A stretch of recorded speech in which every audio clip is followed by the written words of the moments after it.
करते। अब ये जो पिक्चर है, ये पिक्चर हार्ट मैथ इंस्टीट्यूट है, जहाँ पर हार्ट से रिलेटेड जो रिसर्चेज होती हैं, और हार्ट से रिलेटेड एक रिसर्च पेपर है द एनर्जेटिक हार्ट करके। अ, वहाँ के डॉक्टर मैक्रेटी के द्वारा ये पब्लिश्ड पेपर है, जिसकी हम हर हफ्ते अभी बात कर रहे हैं। तो वहाँ से ये पिक्चर ली है कि heart radiates an electromagnetic field affecting each other's moods, attitudes, and feelings, whether we are conscious of it or not. जब हम एक दूसरे से जब बात करते हैं, तो हमारी जो इलेक्ट्रिक मैग्नेटिक वेव्स होती हैं, जो फील्ड है, जो दायरा है, तो जो क्षेत्र है, वो एक दूसरे के मूड्स, एटीट्यूड और फीलिंग्स, उसकी हमारी बातों से वो इलेक्ट्रोमैग्नेटिक फील्ड एक जिस प्रकार का बनता है, वो हम आपस में हम एक दूसरे के साथ जब कम्युनिकेट करते हैं तो उसका इफेक्ट देखने को मिलता है। ये रिसर्च बताती है कि भले ही हम समझे ना समझे, जाने ना जाने, कॉन्शियस हो ना हो, लेकिन जो सूक्ष्म रूप से, अदृश्य रूप से जब हम किसी के साथ बैठे होते हैं, या जब हम किसी से बात करते हैं, या जब हम किसी के लिए खाना लेकर आते हैं, जब किसी को पानी पिलाते हैं, तो हमारी इलेक्ट्रोमैग्नेटिक वेव्स का जो फील्ड, जो दायरा बनता है, उसके ऊपर इफेक्ट होता है। हमारे जो मूड्स हैं, हमारे एटीट्यूड्स हैं, हमारी फीलिंग्स हैं। अब ये समझें कि जब हम अकेले बैठते हैं तो भी हमारा पर्सनल हार्ट कोहेरेंस, जो हमने पीछे पढ़ा कि हमारे सिस्टम्स के ऊपर इफेक्ट आता है ना। अगर हम किसी को अप्रिशिएट करते हैं तो हमारे सिस्टम्स कैसे काम करते हैं, और अगर हम किसी से नफरत करते हैं या खुद में गुस्सा करते हैं तो हमारे सिस्टम्स किस प्रकार से इफेक्ट होते हैं। अब आ गई बात यहाँ पे पर्सनल से हम सोशल के ऊपर पहुंच गए हैं। तो सोशल, जो हम बात करते हैं किसी से भी, तो उसका इफेक्ट भी यहाँ पे रिसर्च पेपर में बताया गया है। कि जैसे मैंने लिखा है कि जब अ, व्यक्ति आपस में एक दूसरे से बात करते हैं और जब डीप कन्वर्सेशन में चले जाते हैं, मतलब बात करते करते वो भूल जाते हैं, यानी कि जैसे 10 मिनट हम अपने फ्रेंड से बात करें, है ना, तो हम हमारी डीप कन्वर्सेशन होती है हम जब बात करते हैं, तो ये कह रहे हैं कि they begin to fall into a subtle dance, synchronizing their movements and postures, vocal pitch, speaking rates, and length of pauses between responses. जब दो दोस्त आपस में बात करें तो क्या होता है, या दो फैमिली के मेंबर्स आपस में बात करें, माँ बच्चे से बात करे, पार्टनर एक दूसरे से बात करे, तो कहीं गहरे तल पर जो हमारी वाइब्रेशनल फील्ड है वो डांस करने लगती है, एक दूसरे के साथ सिंक्रोनाइज होने लगती है। हमारे पोस्चर बदल जाता है, हमारा सिटिंग पोस्चर बदलने लगता है ना, और हमारी वोकल पिच बदल जाती है। हम किस प्रकार से बात करते हैं वो ऑटोमेटिकली हम पहचान जाते हैं कि वो किस लहजे में बात कर रहा है, और हमारे बोलने का तरीका बदल जाता है जब हम अ, एक छोटी सी बात से और लंबी बात के लिए चले जाते हैं।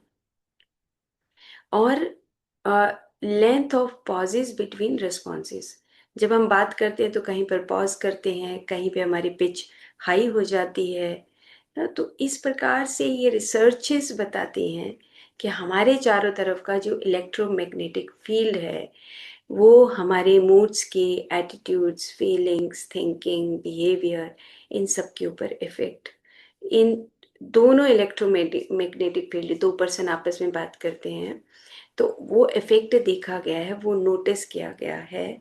भले ही हम चुप बैठे हुए एक दूसरे के साथ तो भी हमारे इलेक्ट्रोमैग्नेटिक फील्ड के ऊपर इफेक्ट आता है।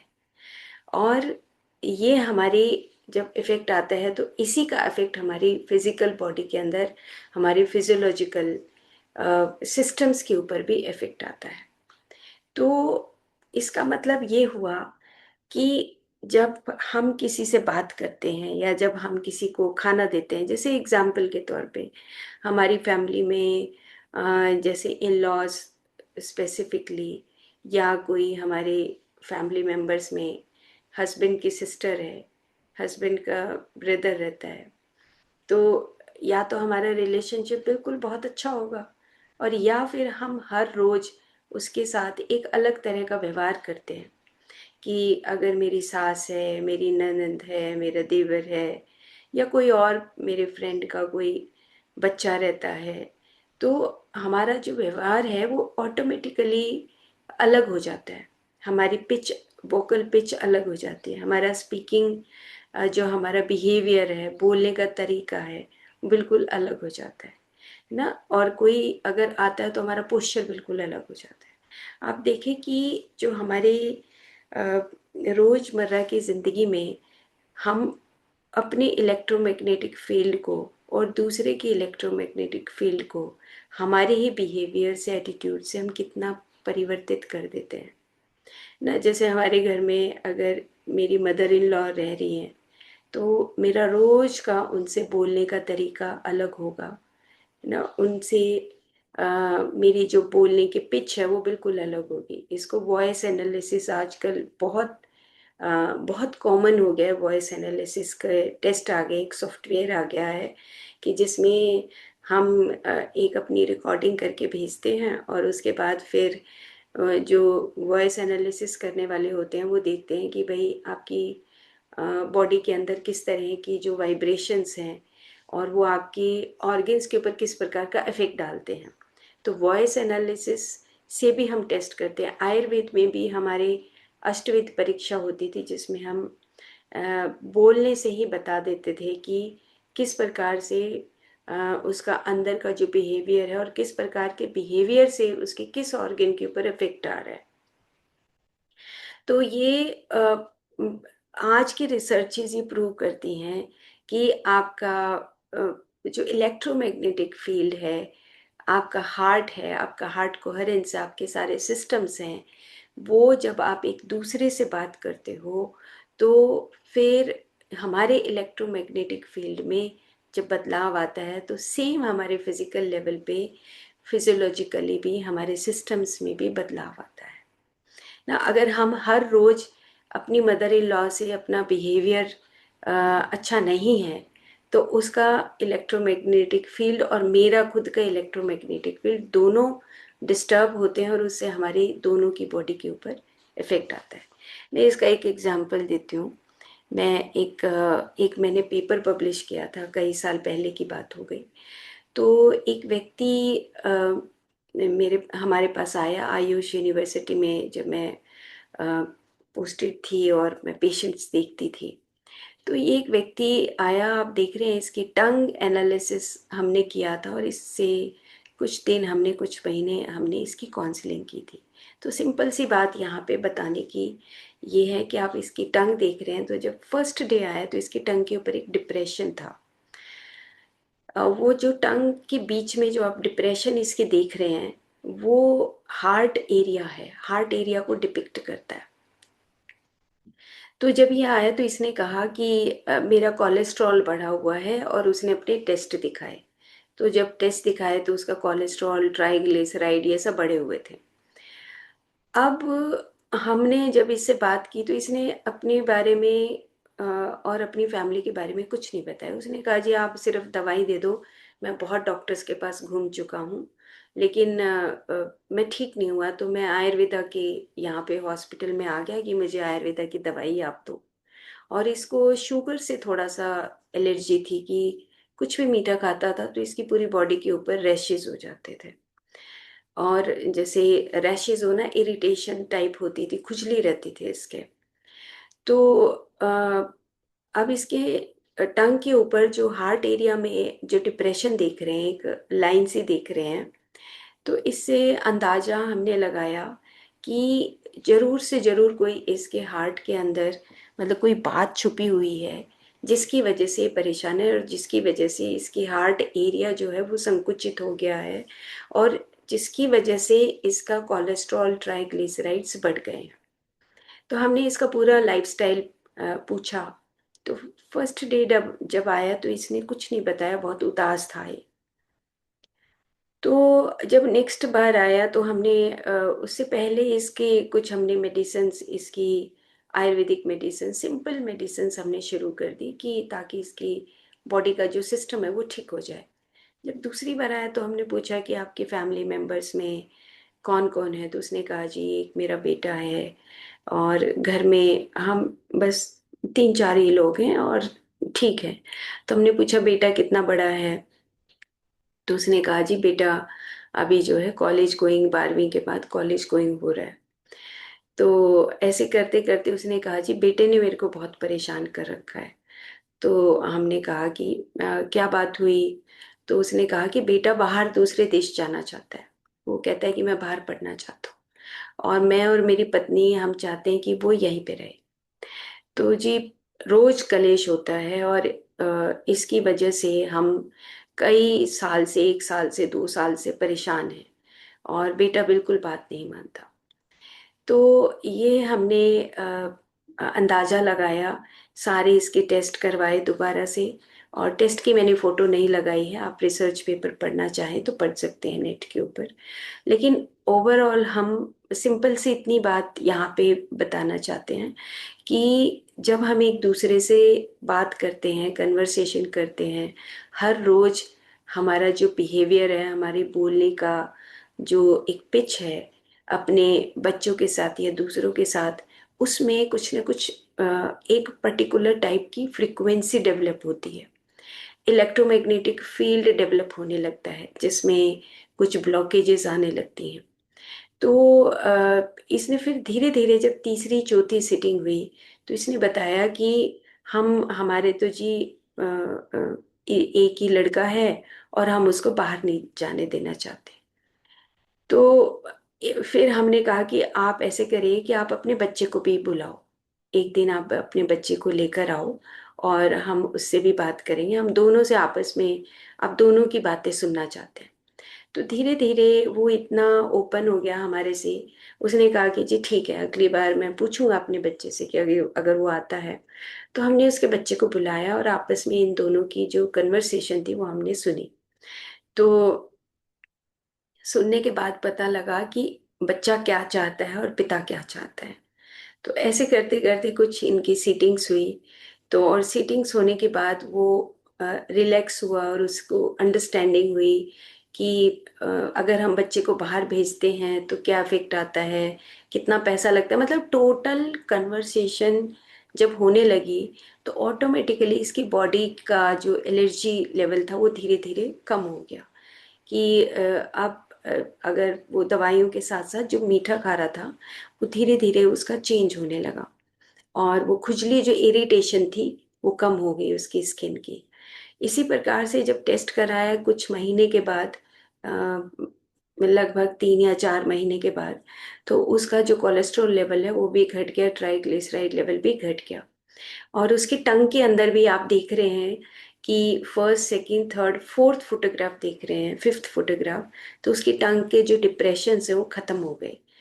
तो डिप्रेशन खत्म होने का मतलब है कि जहाँ पे हार्ट एरिया में एक डिप्रेशन था, उसकी स्ट्रेस था, वो जो एरिया है वो भर गया, और पिता का और बच्चे का जो रिलेशनशिप है वो ठीक हो गया, और इनके आपस में कन्वर्सेशन से डिसाइड हो गया कि उसको बाहर जाना है। और पिता और उनकी उसकी माँ दोनों एग्री हो गई कि हम बच्चे को बाहर भेजेंगे।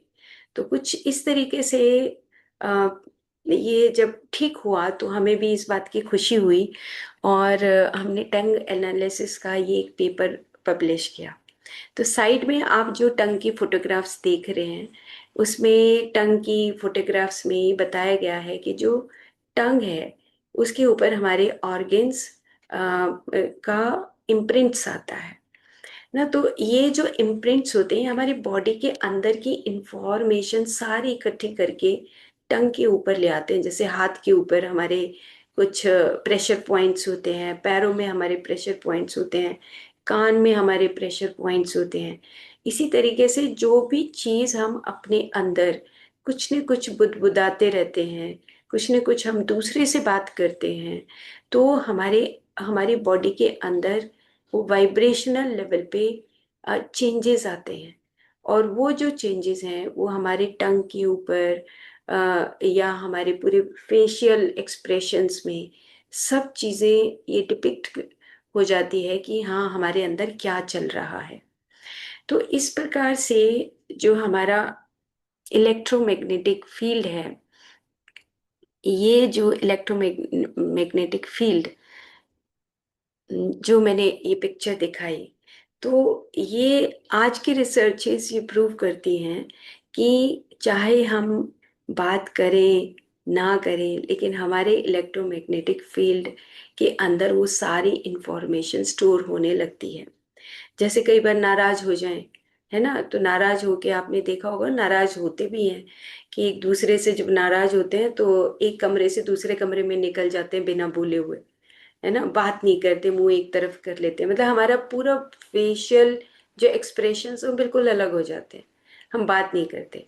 और अगर बात करने की कोशिश भी करें तो हमारा जो लहजा है वो बड़ा अलग टाइप का लहजा होता है ना। हम कहेंगे कि अच्छा भाई चलो सॉरी गलती हो गई, तो कहेंगे ठीक है ठीक है, अ, मेरे को बात नहीं करनी, है ना। हमारा मतलब पूरा जो पिच है, वॉइस है, वो पूरी चेंज हो जाती है। तो अगर हम गहरे तल पे ये देखते हैं कि कहाँ से आ रहा है, क्योंकि हम बार बार उन चीज़ों को जब रिपीट करते हैं, नाराजगी होती है या हमारी भाषा का एक अलग टाइप का पिच होता है ना, हमारी बोलने का तरीका होता है ना। और ये सब चीज़ें हमारे चारों तरफ एक दूसरे से जब बात करते तो इलेक्ट्रोमैग्नेटिक फील्ड जो है उसके ऊपर इफेक्ट आता है। और सेम फिर वही हमारे एक दूसरे के जो हमारे सिस्टम्स हैं अंदर, उसके ऊपर इफेक्ट आता है। जैसे कि अभी हमने देखा कि किस तरह से कोलेस्ट्रॉल जो बढ़ता है, मतलब हार्ट जो एरिया होता है, हार्ट एरिया ऑटोमेटिकली हमारा जो वेसल्स हैं वो संकुचित होने लगते हैं। हमारा अनाहत चक्र, जिसको हम अ, बोलते हैं कि अनाहत का मतलब साइलेंस, नो साउंड, वो सब चीजें एब्जॉर्ब कर लेता है हमारा इलेक्ट्रोमैग्नेटिक फील्ड। ना भी बात करें तो भी वो एब्जॉर्ब करने लगता है वाइब्रेशनल लेवल पे कि किस तरह का घर का माहौल है, किस तरीके से हम एक दूसरे से जब बात करते हैं तो उसका इफेक्ट हमारे हृदय के ऊपर पड़ता है। तो आज हम इतना ही करें। और मेरे को लगता है कि इस चीज के ऊपर हमें चर्चा करनी चाहिए कि जब हम किसी से बात करते हैं और बात करने के बाद वो बात जब खत्म हो जाती है, उसके बाद भी हमारे हार्ट और ब्रेन की कोहेरेंस के ऊपर जो हमारी इंफॉर्मेशन है हमारे हार्ट से जो ब्रेन में जाती है, वो इंफॉर्मेशन भी हमारे मेंटल बॉडी में कलेक्ट होती है। वो वाइब्रेशनल लेवल पे सब सॉफ्टवेयर के अंदर फीड होती रहती है। आप देखो कि कितना गहरा इफेक्ट पड़ता है जब हम एक दूसरे से बात करते हैं, तो हमारे जो फेशियल एक्सप्रेशंस हैं उस उसके अंदर सारी इंफॉर्मेशन हमारे फेस के ऊपर भी आती है। जब हम नाराज होते हैं तो हमारा फेस कुछ किस टाइप का होता है, जब हम खुश होते हैं तो हमारा फेस किस और टाइप का होता है, जब डिप्रेसिव मूड में होते हैं तो हमारा फेस किस टाइप का होता है। तो फेशियल एक्सप्रेशंस भी आयुर्वेद में बताए गए हैं। इसीलिए आयुर्वेद तो पंचकर्म में मसाज को बहुत अच्छा मानता है। तो हम कल मसाज की बात करेंगे कि जब हम बॉडी का पूरा हमारे इंफॉर्मेशन है, वो इंफॉर्मेशन हमारे पूरे फेस के ऊपर, कान के ऊपर, नाक के ऊपर, चिन के ऊपर, हमारे चिन के यहाँ पे कुछ ऐसी अगर लाइनें आती हैं, यहाँ पे लाइनें आती हैं, यहाँ पे लाइन आती हैं, यहाँ पे लाइन्स आ जाती हैं, कुछ रिंकल टाइप, तो ये फेशियल एक्सप्रेशन से भी अ, हम देख सकते हैं कि हमारा दिन भर का जो बिहेवियर है, दिन भर की बातें हैं, दिन भर के विचार हैं, उससे हमारी पूरी चारों तरफ के इलेक्ट्रोमैग्नेटिक फील्ड में जो चेंजेस होते हैं, उससे हमारी पूरी बॉडी के अंदर, हमारे सिस्टम के अंदर भी चेंजेस आते हैं। और टंग टंग की बात, टंग एनालिसिस जो होता है, वो आयुर्वेद में बहुत अच्छा माना गया है कि टंग के ऊपर हमारे ऑर्गन्स के इम्प्रिंट्स आते हैं। जैसे अभी हार्ट की ही आज बात करेंगे कि टंग के अगले वाले जो पोर्शन होता है, उसके बीच में, बीच का जो एरिया होता है वो हार्ट का एरिया माना गया है। कल उसकी पिक्चर दिखाऊंगी मैं क्लियरली। तो वो जो हार्ट का जो बीच का एरिया है, वहाँ पे ब्लू कलर, हल्का सा रेड कलर, हल्का सा डिप्रेशन, हल्की सी एक लाइन आना ना। और साइड में जैसे हमारी बॉडी के अंदर हार्ट के दोनों तरफ क्या होते हैं, लंग्स होते हैं, इसी तरह बीच के जो डिप्रेशन होता है टंग का, उस टंग के दोनों तरफ लंग्स का एरिया डिपिक्ट होता है। तो अगर लंग्स का एरिया स्वेल्ड हो या लंग के एरिया में क्रैक्स आ रहे हो, तो इट मीन्स हार्ट और लंग का आपस में कोऑर्डिनेशन ठीक नहीं है। और टिप ऑफ द टंग जो है, वो हमारे थायराइड को डिपिक्ट करती है, हमारे बोलने के तरीके को डिपिक्ट करती है ना। अगर हम हर रोज ही बिल्कुल अकड़ के बोलते हैं, तो हमारी टंग के ऊपर भी वो इम्प्रिंट्स आ जाते हैं। कि अगर हम हर रोज तनाव में रहते हैं, किसी से बात करने का लहजा ही हमारा बिल्कुल ऐसा नहीं, मेरे को नहीं पता, मैं अभी खाना देती हूँ, अभी ऐसा करती हूँ, तो हमारे जो बॉडी के अंदर जो वाइब्रेशनल लेवल पे जो हमारा चारों तरफ का फील्ड है, वो हमारी धीरे धीरे हमारी फिजिकल लेवल पर, हमारे फिजियोलॉजिकल लेवल पे वो इम्प्रिंट्स देने लगता है। तो इस प्रकार से अब हम हार्ट कोहेरेंस से अपनी पर्सनल हेल्थ और साथ में हमारी सोशल हेल्थ, उन दोनों के ऊपर हम इफेक्ट देखेंगे। क्योंकि सोशल हेल्थ और भी ज़्यादा इम्पोर्टेंट हो जाती है, क्योंकि पर्सनल तो हम कितना देर अकेले बैठते हैं, थोड़ी देर ही बैठते हैं ना। फिर किसी के साथ कम्युनिकेशन होता है, फिर किसी के साथ कम्युनिकेशन होता है, कभी सर्वेंट के साथ होता है, कभी मेड के साथ होता है, कभी फैमिली मेम्बर्स के साथ होता है, कभी ऑफिस में जाके हमारा कम्युनिकेशन होता है। तो हम जब ऑफिस में भी देखते हैं, तो किसी एक पर्सन के साथ हमारा बिहेवियर बड़ा मीठा मीठा सा होता है, एक पर्सन के साथ हमारा बिहेवियर बिल्कुल अच्छा नहीं होता। तो हम इसी से अपना अंदाजा लगा सकते हैं कि हमारा जो हार्ट कोहेरेंस है, वो किस प्रकार से काम करता है। ओके।